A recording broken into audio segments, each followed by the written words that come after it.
Basa ka, biglang nagising, may matinding sakit sa binti, na bumubulaga sa'yo mula sa pagkakatulog at nagpapabangon sa'yo mula sa kama. Mga ganitong karanasan sa gabi, mga pulikat sa binti. Maraming tao ang nakakaranas nito. Kakaunti lang ang nakakaalam kung paano, bakit ito nangyayari, at kung ano ang pwedeng gawin dito.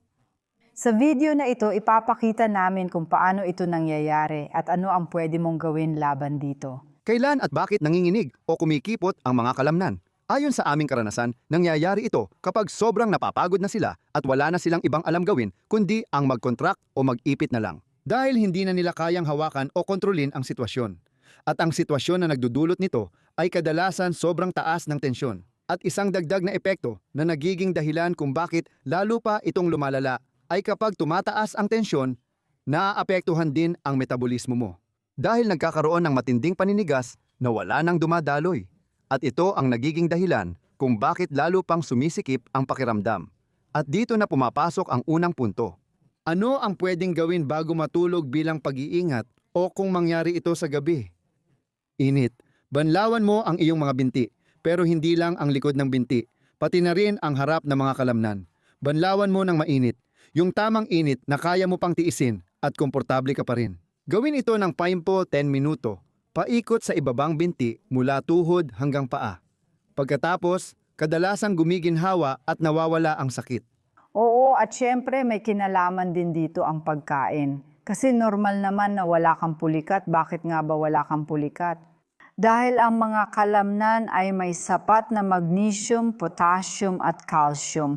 At syempre, pwede itong kaya maaring masyadong dikit-dikit ang mga kalamnan, kaya hindi na nakakapasok ang mga sustansya para magpalitan. O baka naman kulang tayo sa mga mineral na ito, ibig sabihin magnesium, potassium, at baka pati calcium. Kaya mahalaga na simula ngayon ay kumain ka ng masustansyang pagkain. Ano ang ibig sabihin nito? Ibig sabihin nito, halimbawa, na hindi ka gagamit ng pininong harina tulad ng puting harina, kundi whole grain na harina dahil nandoon talaga ang mga mineral na ito. Pero makikita rin ito sa mga pseudograins tulad ng quinoa, buckwheat, amaranth, pati na rin sa maraming uri ng gulay at sa mga mani. At dahil dito, ang plant-based na pagkain talaga ang pinakamahalaga para maging malusog ang buong katawan. Pero tungkol sa magnesium, gusto ko lang magpaalala, kung iniisip mong, oo nga, baka ito na yon, huwag kang pupunta sa botika o supermarket at bibili ng murang magnesium. Kadalasan kasi, iyon ay magnesium oxide, at iyon ang ginagamit dahil sobrang mura nito, kaya naman nabebenta rin ito ng sobrang mura. Ang problema, hindi ito napupunta sa dapat puntahan, kaya pwede mo na lang huwag bilhin. At kung gusto mo talagang uminom ng magnesium bilang food supplement, may dalawa akong maire-rekomenda. Para sa mga may sensitibong tiyan, maganda ang magnesium bisglycinate.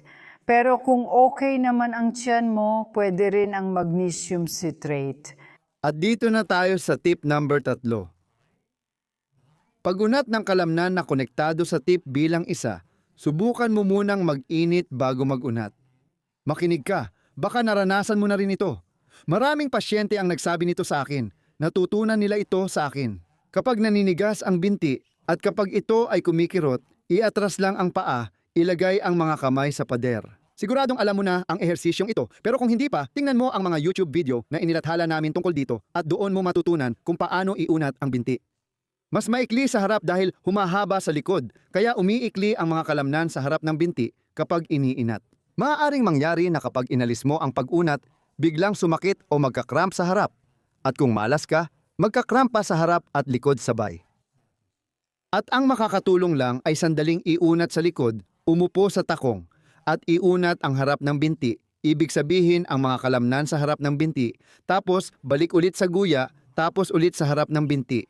Ulitin ito ng 4, 5, 6 o 7 beses hanggang maramdaman ng katawan ang ginhawa sa magkabilang panig. Ganito mo matutulungan ang sarili mong makawala rito.